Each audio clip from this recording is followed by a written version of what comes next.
Chapitre 9. Duel à minuit. Harry avait toujours cru qu'il était impossible de rencontrer quelqu'un d'aussi détestable que Dudley, mais c'était avant de faire la connaissance de Drago Malfoy. Les Gryffondors pensaient n'avoir que le cours de potions en commun avec les Serpentards.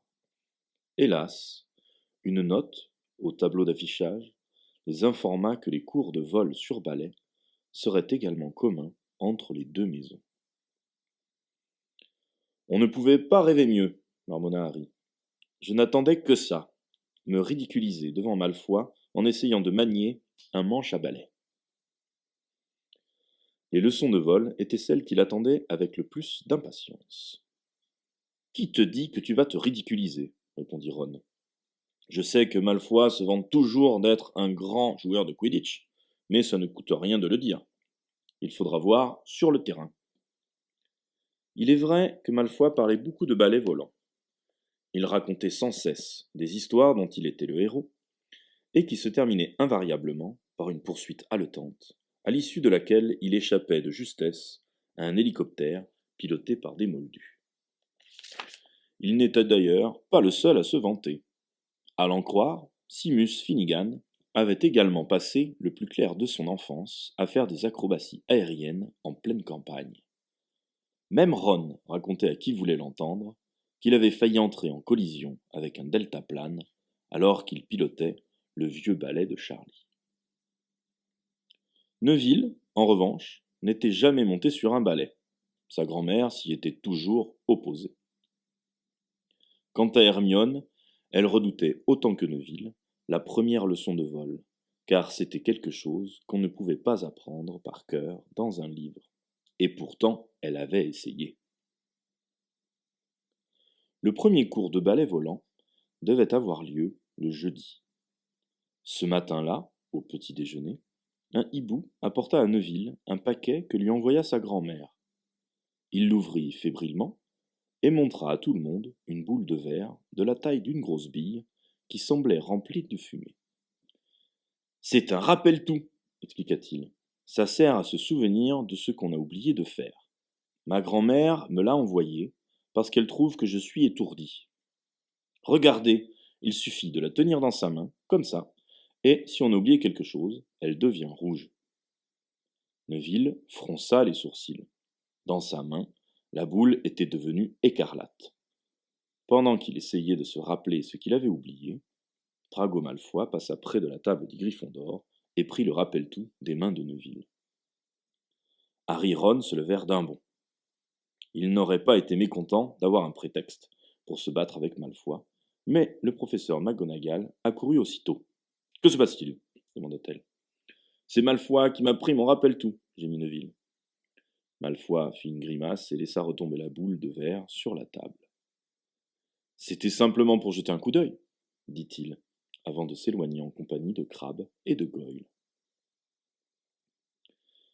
À 3h30, cet après-midi-là, les élèves de Gryffondor sortirent dans le parc pour se rendre sur le lieu de leur première leçon de vol.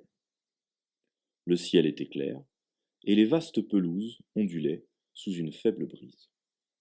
Le terrain se trouvait du côté opposé à la forêt interdite, dont on voyait les arbres se balancer au loin.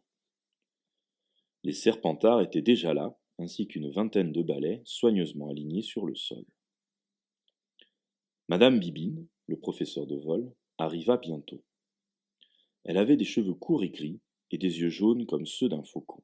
« Alors, qu'est-ce que vous attendez » aboya-t-elle. « Mettez-vous chacun devant un balai. Allez, dépêchez-vous. » Harry jeta un coup d'œil à son balai. Il était vieux et pas en très bon état. « Tendez la main droite au-dessus du balai, » ordonna Madame Bibine, « et dites « Debout !»« Debout !» crièrent les élèves à l'unisson. Le balai de Harry lui sauta aussitôt dans la main, mais ce fut un des rares à le faire. Celui d'Hermione Granger fit simplement un tour sur lui-même, et celui de Neville ne bougea pas. Madame Bibine leur montra ensuite comment enfourcher le manche sans glisser. Elle passa devant chacun pour corriger la position, et Harry et Ron furent enchantés de l'entendre dire à Malfoy qu'il tenait très mal son balai. « Et maintenant, dit le professeur, à mon coup de sifflet, vous donnez un bon coup de pied par terre pour vous lancer. Frappez fort. Vous tiendrez vos balais bien droits, vous vous élèverez d'1 ou 2 mètres et vous reviendrez immédiatement au sol en vous penchant légèrement en avant. Attention au coup de sifflet. 3, 2. Mais Neville était si nerveux et il avait si peur de ne pas réussir à décoller qu'il se lança avant que Madame Bibine ait eu le temps de porter le sifflet à ses lèvres. Redescends, mon garçon, ordonna-t-elle. Mais Neville s'éleva dans les airs comme un bouchon de champagne. Il était déjà à 3 mètres. Il monta jusqu'à 6 mètres. Harry vit son visage se décomposer, tandis qu'il regardait le sol s'éloigner. Il eut un haut-le-cœur, glissa du balai, et bam! Il y eut un bruit sourd, puis un horrible craquement, et Neville se retrouva face contre terre, le nez dans le gazon. Son balai continua de s'élever de plus en plus haut, puis dériva lentement vers la forêt interdite, avant de disparaître à l'horizon. Madame Bibine était penchée sur Neville, le teint aussi pâle que lui. Poignet cassé, murmura-t-elle. Allez, viens mon garçon, lève-toi, ce n'est pas grave. Elle se tourna alors vers les autres élèves. Personne ne bouge pendant que j'emmène ce garçon à l'infirmerie, dit-elle. Et vous laissez les balais par terre. Sinon, je vous garantis que vous ne resterez pas longtemps à Poudlard. Neville, le visage ruisselant de larmes, la main crispée sur son poignet, clopina à côté de Madame Bibine, qui le tenait par l'épaule. Dès qu'ils se furent suffisamment éloignés, Malfoy éclata de rire. « Vous avez vu sa tête à ce mollasson !» s'exclama-t-il. Puis, il se précipita soudain à l'endroit où Neville était tombé et ramassa quelque chose dans l'herbe. « C'est ce truc idiot que sa grand-mère lui a envoyé, dit-il, en montrant le rappel-tout qui étincelait dans sa main. « Donne-moi ça, Malfoy, lança Harry d'une voix très calme. Tout le monde cessa de parler pour regarder la suite des événements. Malfoy eut un sourire mauvais. « Je vais le laisser quelque part pour que ce pauvre Neville puisse le retrouver. Au sommet d'un arbre, par exemple. »« Donne ça !» s'écria Harry. Mais Malfoy avait déjà enfourché son balai et décolla aussitôt. Il n'avait pas menti en disant qu'il savait voler. « Si tu y tiens tellement, viens le chercher, Potter !» cria-t-il en volant autour de la cime d'un grand chêne. Harry empoigna son balai.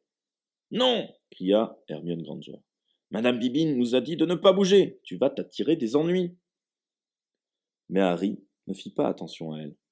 Il enfourcha le balai, donna un grand coup de pied par terre et s'éleva à toute vitesse. L'air lui sifflait aux oreilles et sa robe de sorcier flottait derrière lui. Il ressentit une joie intense en découvrant soudain qu'il savait faire voler un balai sans avoir besoin d'apprendre. C'était quelque chose qui lui paraissait très naturel, très facile, et qui lui donnait une sensation merveilleuse.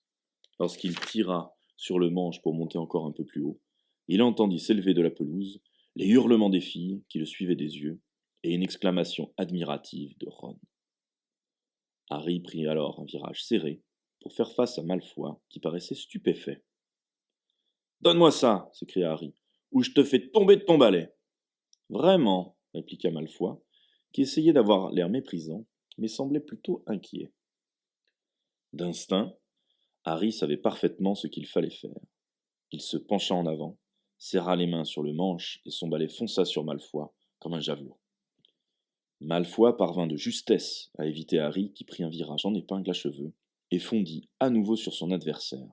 En bas, des élèves applaudirent. « Alors, Malfoy, Crabbe et Goyle ne sont plus là pour te sauver la mise !» lança Harry.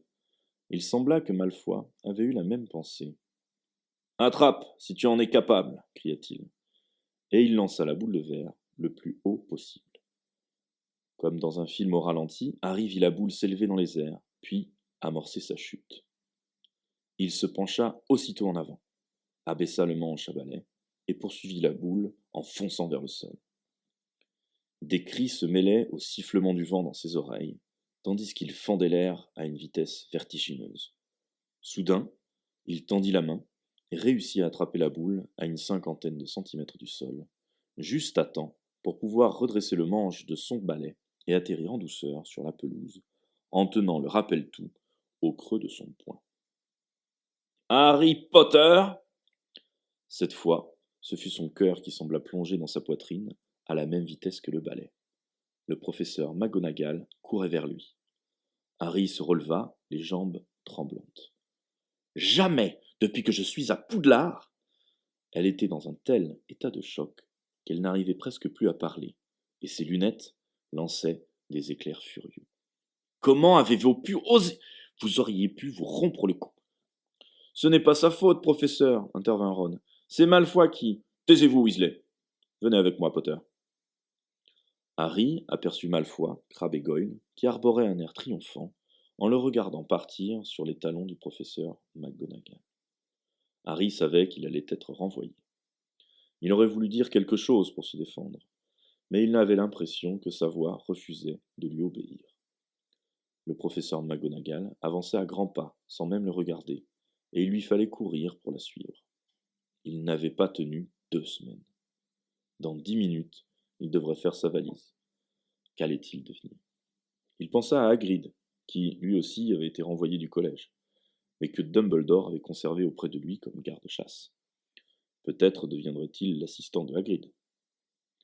Ils arpentaient les couloirs du château à présent. Le professeur McGonagall, qui n'avait pas ralenti l'allure, s'arrêta soudain à l'entrée d'une salle de classe, ouvrit la porte et jeta un coup d'œil à l'intérieur.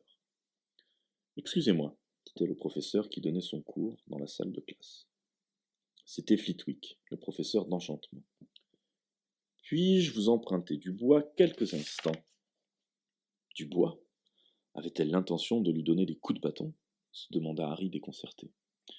Mais Dubois était en fait un élève de 5e année, un garçon solide, qui avait l'air très étonné d'être ainsi arraché à son cours.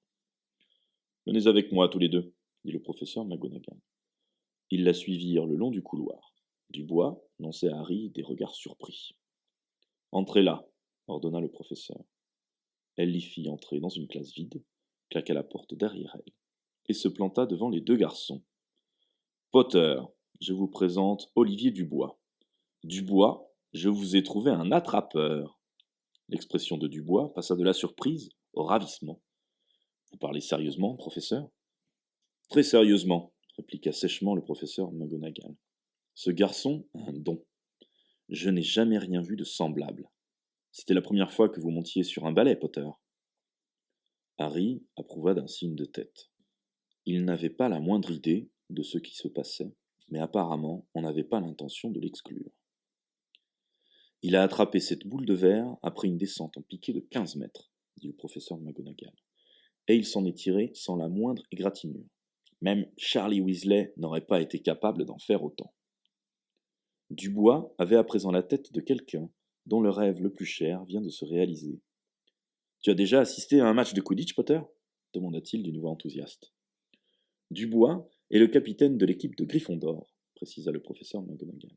« Il a le physique parfait pour un attrapeur, » dit Dubois, qui tournait autour de Harry pour l'examiner en détail. « Léger, rapide. Il va falloir lui trouver un bon balai, peut-être un Nimbus 2000 ou un Astiker 7. Je vais aller voir le professeur Dumbledore pour lui demander si on peut faire une entorse au règlement et fournir un balai à un élève de première année. Dieu sait que nous avons besoin d'une meilleure équipe que celle de l'année dernière. Nous avons été littéralement écrasés par les Serpentards. Pendant des semaines, je n'ai plus osé regarder Severus Rogue en face. » Le professeur McGonagall observa Harry d'un air grave par-dessus ses lunettes. « Je veux que vous suiviez un entraînement intensif, Potter. Vous avez intérêt à vous donner du mal, sinon je pourrais revenir sur ma décision de ne pas vous punir pour ce que vous venez de faire. » Puis, elle eut soudain un sourire. « Votre père aurait été fier de vous, » ajouta-t-elle. « Lui aussi était un excellent joueur de Quidditch. »« Tu plaisantes ou quoi ?» C'était l'heure du dîner, et Harry venait de raconter à Ron ce qui s'était passé avec le professeur McGonagall. « Attrapeur !» s'exclama Ron. « Mais les premières années ne jouent jamais. Tu vas être le plus jeune joueur depuis un siècle, acheva Harry. C'est Dubois qui me l'a dit. » Ron était tellement stupéfait qu'il en oublia de manger ce qu'il avait dans son assiette. « Je commence l'entraînement la semaine prochaine, » dit Harry. « Mais ne le dis à personne. Dubois tient à garder le secret. Fred et George Weasley venaient d'entrer dans la salle. Ils se précipitèrent sur Harry. Bravo, dit George à voix basse. Dubois nous a raconté. Nous aussi on est dans l'équipe, comme batteur. Cette année, on gagne la coupe, c'est sûr, dit Fred. On n'avait plus jamais gagné depuis le départ de Charlie, mais cette fois, on a une équipe formidable. Tu dois être vraiment bon, Harry. Dubois en sautait de joie. Il faut qu'on y aille, dit George. Il paraît qu'il y a un nouveau passage secret pour sortir de l'école. Fred et George étaient à peine partis que quelqu'un de beaucoup moins sympathique apparut. C'était Malfoy, accompagné de Crabbe et Goyle. Alors, c'est ton dernier repas, Potter? Quand est-ce que tu retournes chez les Moldus? Tu faisais moins le fier quand tu n'avais pas tes petits copains avec toi, répliqua Harry avec froideur. Je te prends quand tu veux, dit Malfoy vexé. Cette nuit, si ça te convient. Duel de sorciers. Baguette magique uniquement, pas de contact physique. Qu'est-ce qu'il y a? Tu ne sais pas ce que c'est qu'un duel de sorciers? Bien sûr que si, intervint Ron. Et je veux bien être son second. Et toi, qui tu prends comme second? Malfoy se tourna vers Crabbe et Goyle et les évalua du regard. Crabbe, dit-il. À minuit, d'accord? On se retrouve dans la salle des trophées. Elle n'est jamais fermée à clé. Lorsque Malfoy et ses amis furent partis, Ron et Harry se tournèrent l'un vers l'autre. Qu'est-ce que c'est que ça, un duel de sorciers? Demanda Harry. Et qu'est-ce que tu entends par second? Le second est là pour prendre ta place si tu es tué, répondit Ron d'un air dégagé. Et on ne meurt que dans les vrais duels, avec des vrais sorciers. Tout ce que vous arriverez à faire, Malfoy et toi, c'est à vous envoyer des étincelles. Vous ne vous y connaissez pas suffisamment en magie pour vous faire du mal. Je suis sûr qu'il s'attendait à ce que tu refuses. Et si rien ne se passe quand j'agiterai ma baguette? Jette-la par terre et donne un bon coup de poing sur le nez de Malfoy, suggéra Ron. Excusez-moi, dit une voix. Harry et Ron levèrent la tête. C'était Hermione Granger. On ne peut pas dîner en paix? Grommela Ron. Hermione ne fit pas attention à lui et s'adressa à Harry. J'ai entendu ce que vous disiez avec Malfoy.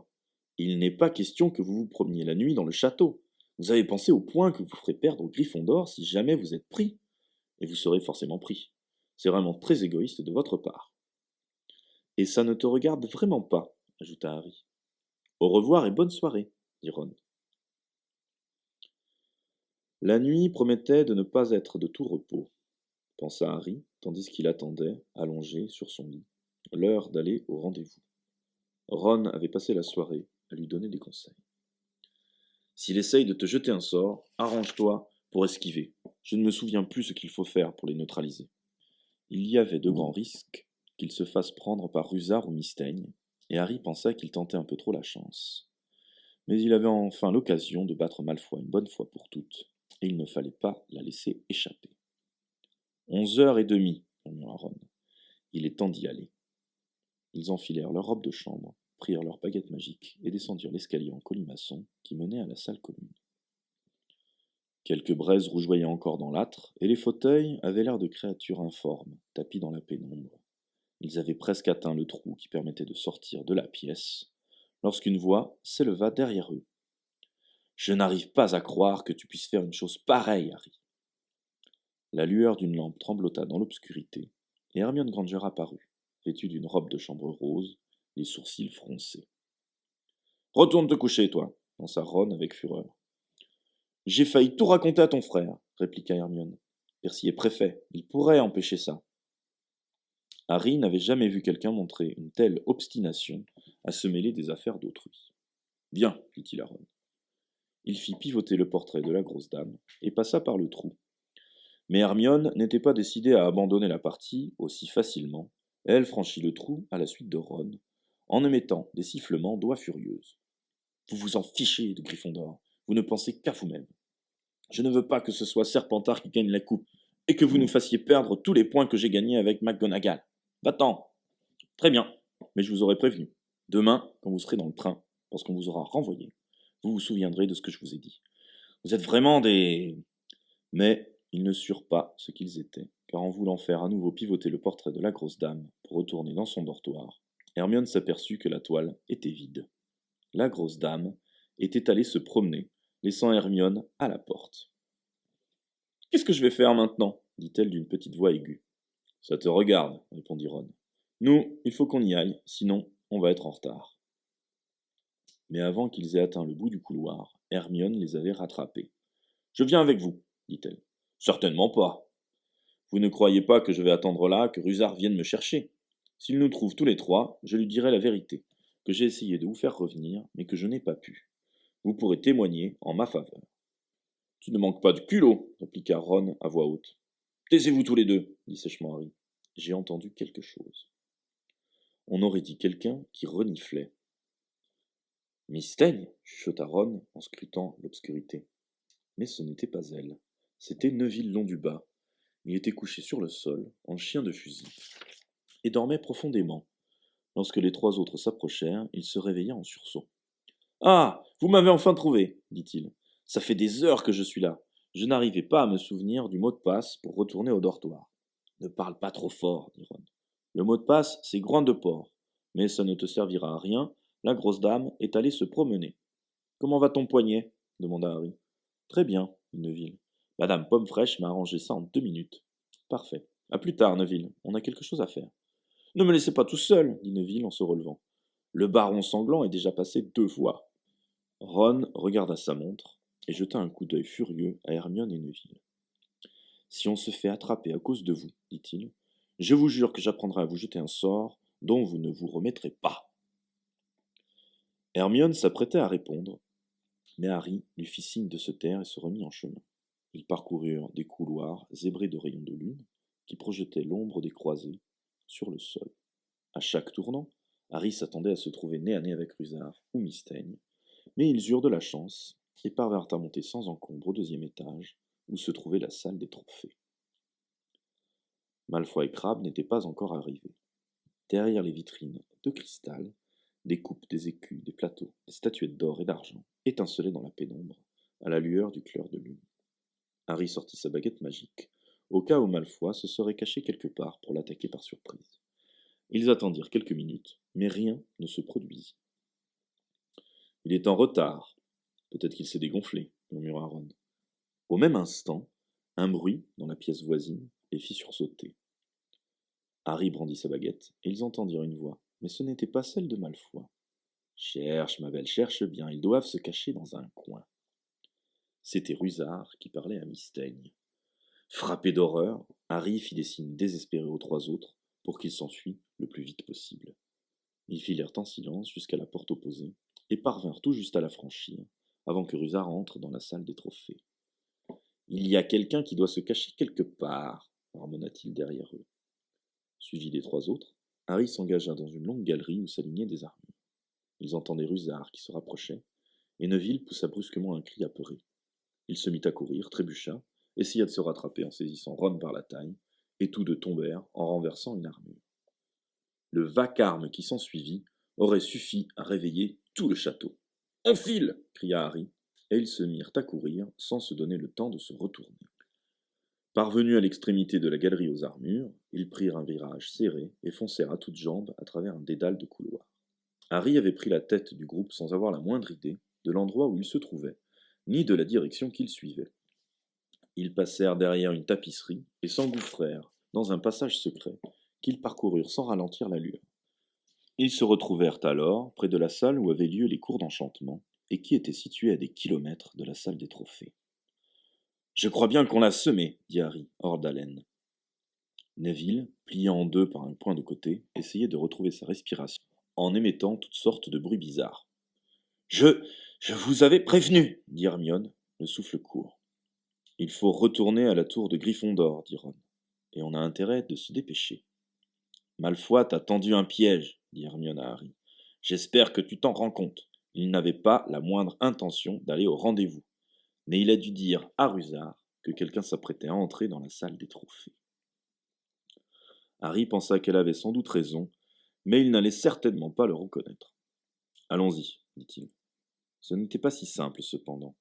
Il avait à peine fait 10 mètres qu'ils virent quelque chose jaillir d'une salle de classe, juste devant leur nez. C'était Peeves, l'esprit frappeur. En les voyant, il poussa une exclamation ravie.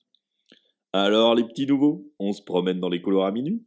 Je devrais le dire à Rusard, déclara-t-il d'une voix vertueuse. Pour votre propre bien, ajouta-t-il, les yeux brillants de malice. Fiche le camp, laisse-nous passer, lança Ron en faisant un geste pour écarter Peeves. C'était une grave erreur. « Élève hors des dortoirs !» hurla aussitôt Peeves. « Élève hors des dortoirs dans le couloir des enchantements !» Ils se baissèrent pour passer sous l'esprit frappeur et coururent à toutes jambes jusqu'au bout du couloir où ils tombèrent sur une porte verrouillée. « On est fichus !» gémit Ron, tandis qu'il essayait vainement d'ouvrir la porte. « C'est la fin pour nous !» Ils entendaient les bruits de pas de Rusard qui courait le plus vite qu'il pouvait dans la direction d'où provenaient les cris de Peeves. « Pousse-toi !» grogna Hermione.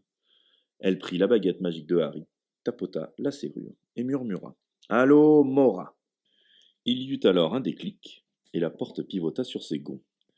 Ils se précipitèrent dans l'ouverture, refermèrent aussitôt derrière eux et collèrent l'oreille contre le panneau pour écouter ce qui se passait. « Où sont-ils allés, Peeves ?» demandait Rusard. « Vite, dis-moi !»« On dit, où sont-ils allés, s'il te plaît, quand on est poli ? Ça suffit, Peeves, ce n'est pas le moment de faire l'idiot. Par où sont-ils partis ? Je dirai quelque chose quand on me dira, s'il te plaît, chantonna Peeves de son ton le plus exaspérant. Bon, d'accord. S'il te plaît. Quelque chose. Je vous avais prévenu. Je dirai quelque chose quand on me dira, s'il te plaît. Harry et les trois autres entendirent un bruit semblable à une rafale de vent. C'était Peeves qui prenait la fuite, tandis que Rusard lançait des jurons furieux. « Il pense que la porte est verrouillée, » chuchota Harry. « Je crois qu'on va s'en tirer. Qu'est-ce qu'il y a ?» dit-il à Neville, qui le tirait par la manche depuis un bon moment. Comme Neville insistait, Harry se retourna. Pendant un instant, il se demanda s'il ne faisait pas un cauchemar. Avec tout ce qui venait de se passer, c'en était trop. Car il ne se trouvait pas dans une salle, comme il l'avait cru d'abord, mais dans un couloir. Plus précisément, dans le couloir interdit du 2e étage, et à présent, il comprenait pourquoi l'endroit était interdit. Devant leurs yeux, un chien monstrueux remplissait tout l'espace entre le sol et le plafond. L'animal avait 3 têtes, 3 paires d'yeux étincelants d'une lueur démente, 3 museaux qui les flairaient en frémissant avec avidité, et 3 gueules bavantes, hérissées d'énormes crocs jaunâtres, d'où pendaient des filets de salive épais comme des cordes. Le chien se tenait immobile, ses 6 yeux fixés sur eux. S'il ne les avait pas encore dévorés, c'était sans doute parce qu'il l'avait pris par surprise, pensa Harry. Mais à en juger par ces grognements qui roulaient comme le tonnerre, il n'allait pas tarder à leur bondir dessus. Harry chercha à tâtons la poignée de la porte. Entre Rusard et la mort, il choisissait Rusard. Ils sortirent à reculons, claquèrent la porte derrière eux, et se mirent à courir le long du couloir à une telle vitesse qu'ils avaient presque l'impression de voler. Rusard avait dû les chercher ailleurs, car ils ne l'aperçurent nulle part. Mais peu leur importait, ils n'avaient plus qu'une idée en tête, mettre le maximum de distance entre le monstre et eux. Ils ne s'arrêtèrent de courir que lorsqu'ils furent revenus devant le portrait de la grosse dame au 6e étage. « Où êtes-vous donc allés ?» demanda le portrait, en voyant leurs robes de chambre qui pendaient sur leurs épaules, et leurs visages écarlates, luisants de sueur. « Aucune importance, répliqua Harry, pantelant. Groin de porc, vite !» Le tableau pivota aussitôt. Ils s'engouffrèrent dans la salle commune et se laissèrent tomber dans des fauteuils, tremblants de tous leurs membres. Ils restèrent un moment silencieux. Neville avait l'air d'avoir perdu à tout jamais l'usage de la parole. « Mais qu'est-ce qui leur prend de garder un truc pareil dans une école ?» dit enfin Ron. « S'il y a un chien au monde qui a besoin d'exercice, c'est bien celui-là. » Hermione avait retrouvé à la fois son souffle et son mauvais caractère. « Ça vous arrive de vous servir de vos yeux, pensa-t-elle. Vous n'avez pas vu sur quoi il était. »« Il était par terre, non ?» répondit Harry. « Je n'ai pas regardé ses pattes, j'avais suffisamment à voir avec ses têtes. »« Non, il n'était pas par terre, il était sur une trappe. On l'a mis là pour garder quelque chose, c'est évident. » Elle se leva et les fixa d'un regard flamboyant. « J'espère que vous êtes content de vous. On aurait pu se faire tuer, ou pire, être renvoyé. Et maintenant, si ça ne vous dérange pas, je vais me coucher. » Ron la regarda partir, bouche bée. « Non, mais ça ne nous dérange pas, hein, dit-il. On dirait vraiment que c'est nous qui l'avons obligé à venir. » Harry, lui, remonta dans le dortoir en pensant à ce qu'avait dit Hermione. Le chien était là pour garder quelque chose. Qu'avait dit Hagrid déjà? Que Gringotts était le meilleur endroit pour cacher un objet, en dehors de Poudlard peut-être. Apparemment, Harry avait découvert où se trouvait désormais le petit paquet enveloppé de papier craft que Hagrid était allé chercher dans la chambre forte, numéro 713.